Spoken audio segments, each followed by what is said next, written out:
오두막 편지, 법정, 자기관리. 가을이 짙어간다. 서리가 허옇게 내리고 개울가에는 살얼음이 얼기 시작한다. 성급한 나뭇잎들은 서리바람에 우수수 무너져 내린다. 나는 올 가을에 하려고 예정했던 일들을 미룬 채 이 가을을 무료히 보내고 있다. 무장공비 침투로 영동지방 일대는 어디라 할 것 없이 긴장되어 뒤숭숭하다. 10사람이 지켜도 한 도둑을 못 막는다는 옛말이 새롭게 들리는 요즘의 시국이다. 내 거처는 작전지역과는 조금 떨어진 곳이지만 그래도 같은 영동지방이라 긴장된 분위기를 나누어 갖지 않을 수 없다. 길목마다 바리케이트를 치고 군인과 경찰들이 검문 검색을 하는 바람에 될 수 있는 한 바깥 출입을 자제하고 있다. 오고 가는 길에 혹시라도 내 비트가 노출될까봐 나는 각별히 신경을 쓴다.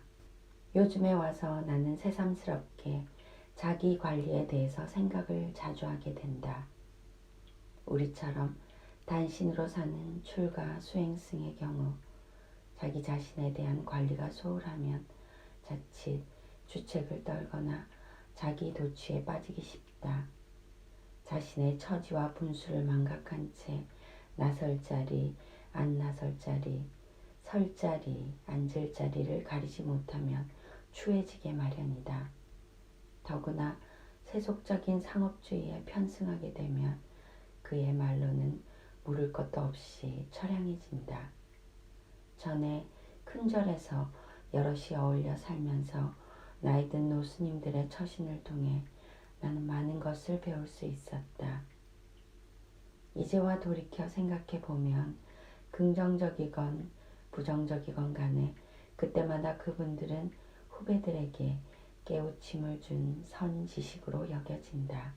우리가 지금까지 살아온 자취를 되돌아보면 그것은 하나의 과정으로 순례의 길처럼 여겨진다.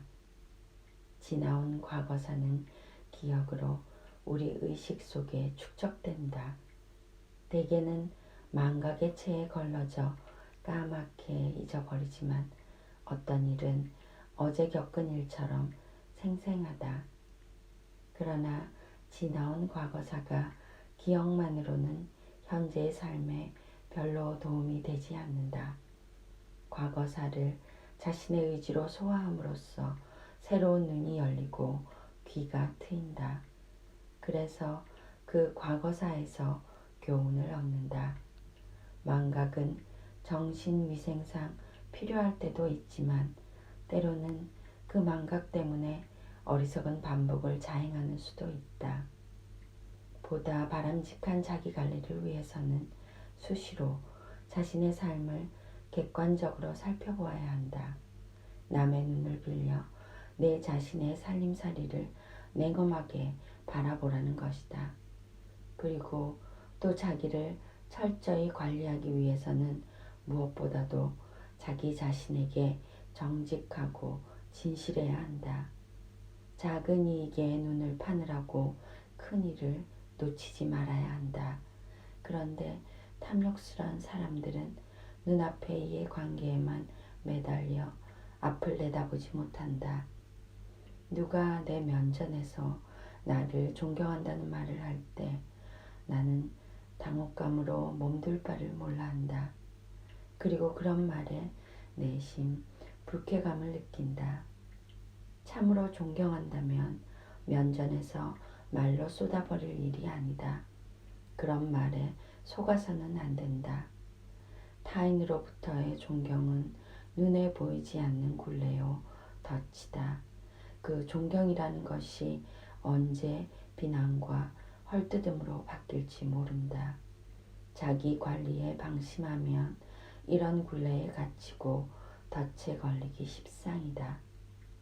내 솔직한 소망은 단순하게 사는 일이다.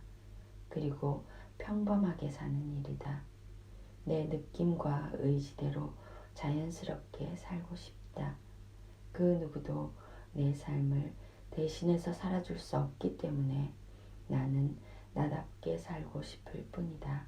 최근에 나는 평소에 나를 믿고 따르는 한 동료에게 실망과 서운함을 안겨준 일이 있다.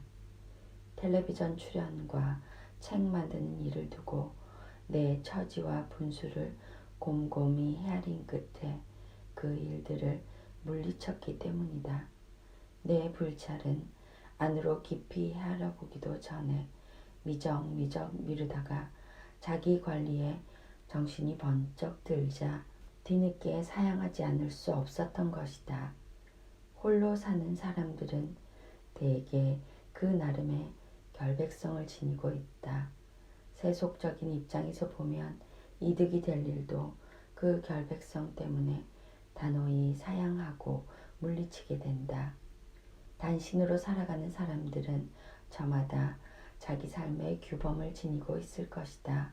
홀로 사는 맛은 혼자서 안으로 조용히 새기며 누릴 것이지 세상을 향해서 내세우거나 떠벌릴 일은 못 된다. 사람은 각기 인생관을 달리하고 있어 어떤 개인의 삶이 보편적인 삶이 될 수는 없다. 각자 몸담고 살아가는 그 자리에서 삶의 기량을 마음껏 펼치면서 그 자신답게 살아간다면 그것으로 한 몫을 하는 것이다. 그러면서도 개체의 삶은 어떤 비약을 거쳐 근원적인 전체의 삶에 도달해야 한다. 비약을 거치지 않으면 도달할 수 없다.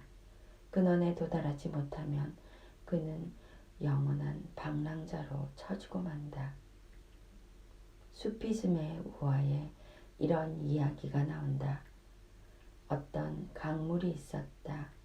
이 강물은 깊은 산속에서 발원하여 험준한 산골짜기를 지나고 폭포를 거쳐 산자락을 돌아서 들녘으로 나온다. 세상에 여기저기를 기웃거리면서 흘러다니다가 어느 날 모래와 자갈로 된 사막을 만나게 된다. 사막 너머에는 강물의 종착지인 바다가 출렁이고 있었지만 어떻게 해야 그 바다에 이를지 강물은 당황하게 된다. 바다로 합류하려면 기필코 그 사막을 건너야만 한다. 강물은 마음을 가다듬고 사막을 향해 힘껏 돌진해 간다. 그러나 사막과 마주치는 순간 강물은 소리 없이 모래에 빨려 들어가고 만다. 강물은 정신이 번쩍 든다. 어떻게 하면 이 사막을 무난히 건널 수 있을까? 골똘히 생각에 잠긴다. 이때 문득 사막 한가운데서 이런 목소리가 들려온다. 내 자신을 증발시켜 바람에 내 몸을 맡겨라. 바람은 사막 저편에서 너를 비로 뿌려줄 것이다. 그렇게 되면 너는 다시 강물이 되어 바다에 들어갈 수 있을 것이다. 우리가 사는 세상살이에도 건너야 할 사막은 여기저기 무수히 널려 있다. 일상적인 타성의 수렁에서 벗어나 존재의 변신인 그 비약을 거치지 않으면 장애물에 걸려 근원에 도달할 수 없다. 사막 한가운데서 들려오는 그 목소리는 바로 우리 내심의 소리이기도 하다. 자기 관리를 제대로 하려면 바깥 소리에 팔릴 게 아니라 자신의 소리에 귀를 기울여야 한다. 진정한 스승은 밖에 있지 않고 내 안에 깃들여 있다. 그렇기 때문에 자신의 삶에 충실한 사람만이 자기 자신을 제대로 관리할 수 있다. 당신은 당신 자신을 어떻게 관리하고 있는가? 바람튜브입니다. 오늘도 힘든 하루를 잘 견디셨어요. 여러분의 목마르고 지친 심신에 한 줄기 희망의 바람으로 머물러 있을게요. 좋아요, 구독 부탁드립니다. 감사합니다.